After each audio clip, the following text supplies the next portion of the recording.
গাঁৱত সকলো ঠাইতে এতিয়া কেৱল দুৰ্ভিক্ষৰ পৰিস্থিতি সৃষ্টি হৈছে। এনেদৰে থাকিলে এই গাঁৱত আৰু বেছি দিন থকাটো উচিত নহ'ব যেন লাগিছে। কামৰ সন্ধানত বেলেগ এখন গাঁৱলৈ যাবই লাগিব। বকুলে কামৰ সন্ধানত আন এখন গাঁৱৰ ফালে ওলাই গ'ল। বহু দূৰ খোজ কাঢ়ি সি তামোলপুৰ নামৰ এখন গাঁৱত উপস্থিত হ'ল। তাত তাৰ থাকিবলৈ কোনো ঠাই নাছিল আৰু কোনো কামো নাছিল। খোজ কাঢ়ি কাঢ়ি সি এজন ধনী কৃষক জগত মহাজনৰ ঘৰত উপস্থিত হ'ল। মহাজন ককাই, মই বকুল আন এখন গাঁৱৰ পৰা আহিছোঁ। আমাৰ গাঁৱত দুৰ্ভিক্ষ হৈছে। মানুহৰ পথাৰবোৰ শুকাই গৈছে। এটোপাল পানীৰ বাবে মানুহে হাহাকাৰ কৰি আছে। যদি আপোনাৰ ওচৰত মোৰ বাবে কিবা কাম আছে তেন্তে মোৰ ওপৰত বহুত দয়া কৰা হ'ব। আৰে, তোমাৰ অৱস্থা দেখিতো বহুত বেয়া লাগিছে। ঠিক আছে, মোৰ ওচৰত এটা কাম আছে, কিন্তু মোৰ মনে নকয় যে তুমি সেই কামটো কৰিব পাৰিবা। মহাজন ককাই, আপুনি একো চিন্তা নকৰিব। মোক যিকোনো কাম কৰিব দিয়ক। মই সম্পূৰ্ণ পৰিশ্ৰম আৰু সততাৰে সেই কাম কৰিম। ঠিক আছে বকুল, তেন্তে ভালদৰে শুনা। মোৰ ওচৰত 50জনীমান গাই গৰু আছে। প্ৰতিদিনে সিহঁতৰ গোবৰ পৰিষ্কাৰ কৰিব লাগিব। পুৱা গধূলি সিহঁতক ঘাঁহ পানী দিব লাগিব। মাহৰ শেষত মই তোমাক কামৰ বাবে 200 টকা দিম আৰু দুবেলা ভাত আমাৰ ফালৰ পৰা বিনামূলীয়াকৈ পাবা। কোৱা, এই কাম কৰিব পাৰিবানে? আৰে বাপৰে, 50জনী গাই গৰু চোৱা চিতা কৰাটো ইমান সহজ কাম নহয়। কিন্তু এতিয়াতো মোৰ হাতত আন উপায়ো নাই। তাৰ ওপৰত মহাজন ককায়ে দুবেলা ভাতো ফ্ৰী দিব। ঠিক আছে মহাজন ককাই, কিন্তু মোৰ এটা অনুৰোধ আছে। কোৱা বকুল, কি কথা? যদি আপোনাৰ অসুবিধা নহয় তেন্তে মই আপোনাৰ গাইবোৰৰ সৈতে গোহালিতেই থাকিব পাৰিমনে? মই এই গাঁৱত নতুন, মোৰ থাকিবলৈ কোনো ঠাই নাই। জগত মহাজনে অলপ সময় চিন্তা কৰিলে। বকুলক ওপৰৰ পৰা তললৈ এবাৰ চাই ক'লে, ঠিক আছে বকুল, তুমি গোহালিতেই থাকিব পাৰিবা। সেইদিনাখনৰ পৰা বকুলে গোহালিত থাকি কাম আৰম্ভ কৰিলে। প্ৰতিদিনে সি ৰাতিপুৱা সোনকালে উঠি গৰুৰ গোবৰ পৰিষ্কাৰ কৰিছিল, সিহঁতক ঘাঁহ দিছিল আৰু সময়মতে পানী খুৱাইছিল। প্ৰতিদিনে বকুলে সম্পূৰ্ণ সততা আৰু পৰিশ্ৰমেৰে নিজৰ কাম কৰিছিল। জগত মহাজনেও বকুলৰ কাম খুব ভাল পাইছিল, কিয়নো সি সকলো কাম পৰিষ্কাৰকৈ কৰিছিল। এদিন জগত মহাজনে বকুলক মাতি ক'লে, বকুল, তোমাৰ কাম মোৰ বহুত ভাল লাগিছে। তুমি গাইবোৰৰ ভালদৰে যত্ন লৈছা। সেইবাবে সিহঁতৰ গাখীৰৰ গুণগত মানো বাঢ়িছে আৰু আগতকৈ বেছি গাখীৰ দিছে। সেইবাবে আজিৰ পৰা তোমাৰ মাহিলী দৰমহা 400 টকা কৰিলোঁ। আপোনাক বহুত বহুত ধন্যবাদ মহাজন ডাঙৰীয়া। কেইদিনমান এনেদৰেই পাৰ হৈ গ'ল। বকুলে জগত মহাজনৰ ওচৰত বহুত পৰিশ্ৰম আৰু সততাৰে কাম কৰি থাকিল। লাহে লাহে তাৰ ওচৰত যথেষ্ট ধন জমা হ'ল। সেই ধনেৰে সি নিজৰ বাবে থাকিব পৰাকৈ এটা সৰু জুপুৰি সাজি ল'লে।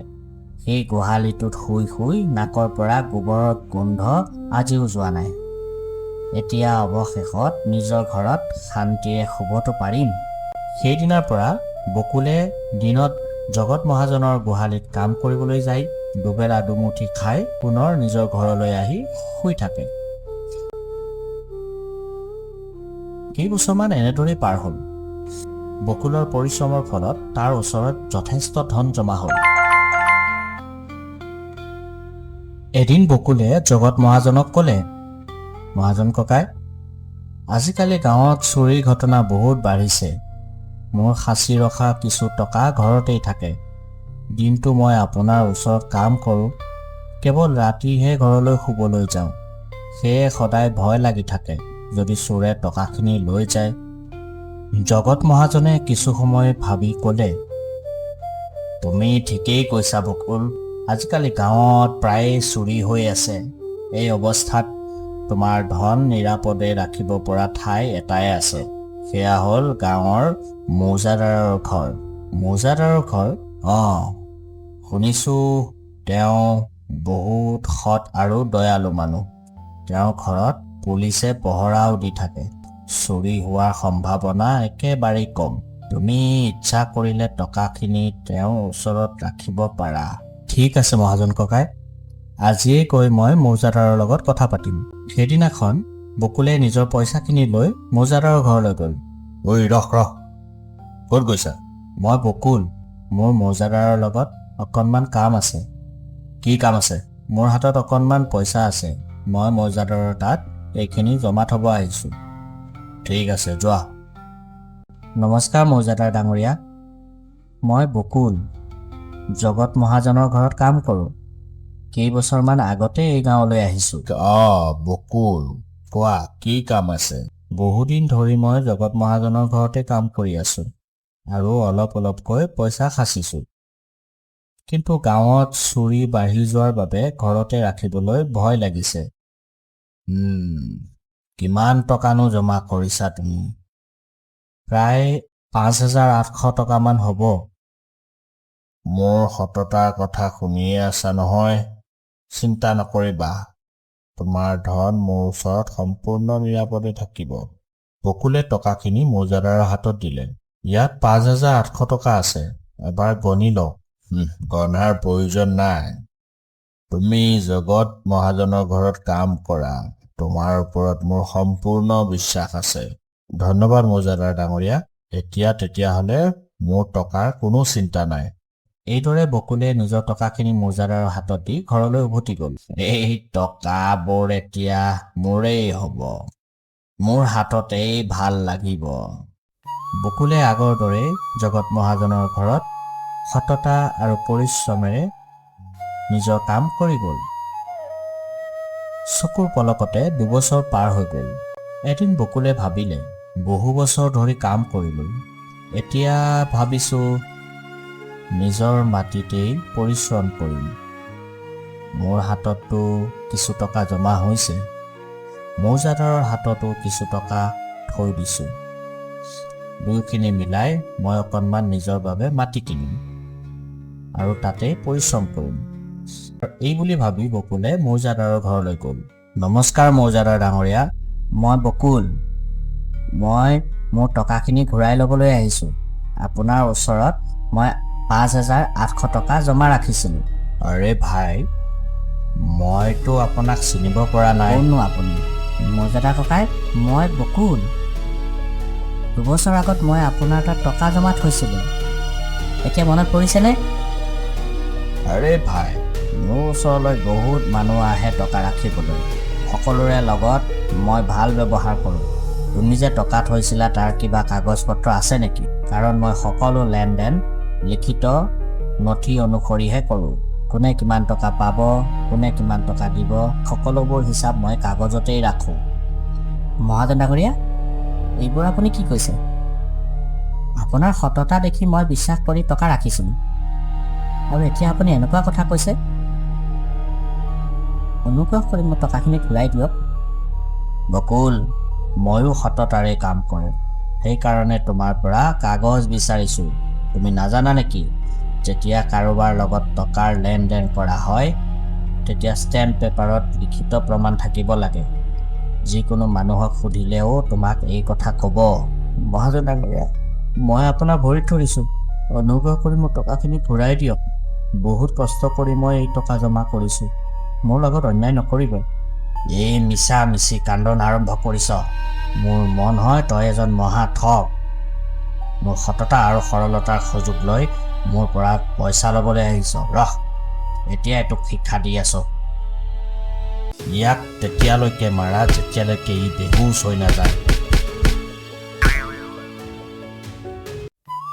জমিদাৰৰ মানুহে বকুলখনক বৰকৈ পিটিলে।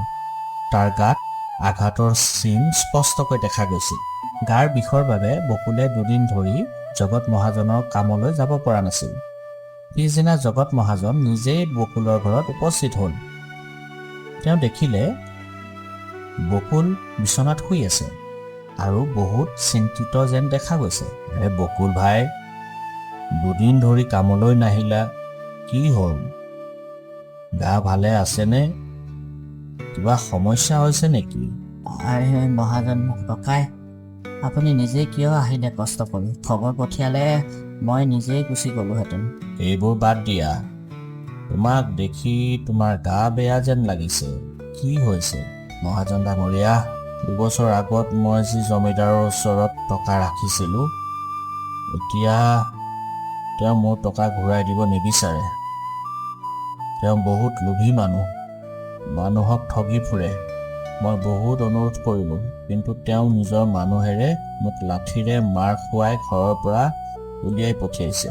হায় হায় হায়, এইটোতো বহুত ডাঙৰ কথা হৈছে।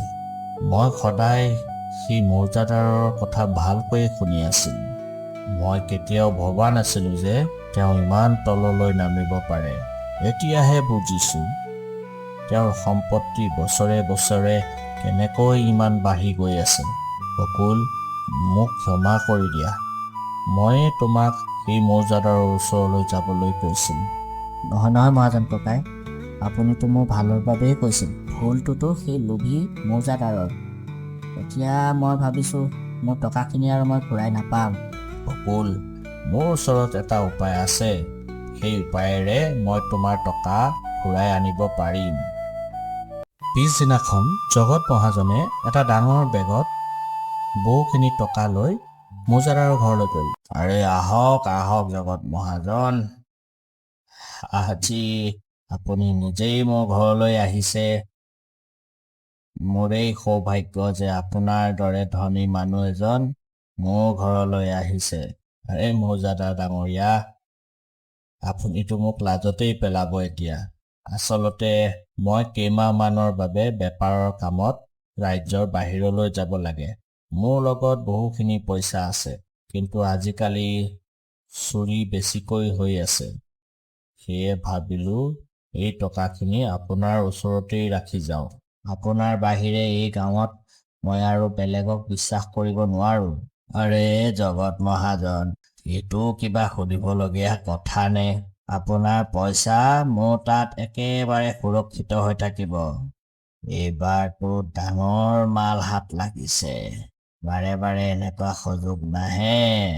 এইবাৰতো মই মালামাল হৈ যাম। সেইখিনি সময়তেই তাত বকুলো উপস্থিত হ'লহি। আৰে বকুল, ভালেই কৰিলা তুমি আহিলা।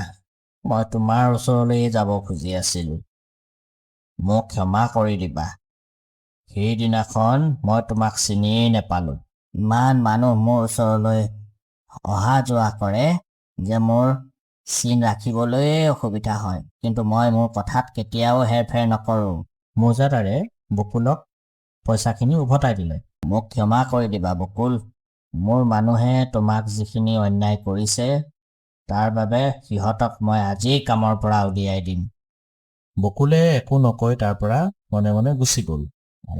আৰে বাহ মৌজাদাৰ ডাঙৰীয়া, আপুনি দেখোন নিজৰ কথাত বহুতেই পকা। ঠিক আছে, তেতিয়াহ'লে মই মোৰ পইচাখিনি আপোনাৰ তাত নিশ্চিন্ত মনে ৰাখি যাব পাৰোঁ। জগত মহাজনে এনেকৈ কৈহে আছিলে, তেনেতে তেওঁৰ চাকৰজন আহি ওলাল।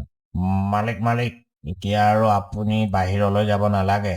এইমাত্ৰ খবৰ আহিছে, বেপাৰী হেনো আমাৰ ইয়ালৈকে আহিব। এতিয়া আৰু মই বেলেগ ৰাজ্যলৈ যাব নালাগে। মৌজাদাৰ ডাঙৰীয়া, শুনিছেনে মৌজাদাৰ ডাঙৰীয়া? এতিয়া আৰু মই বেলেগ ৰাজ্যলৈ যাব নালাগে।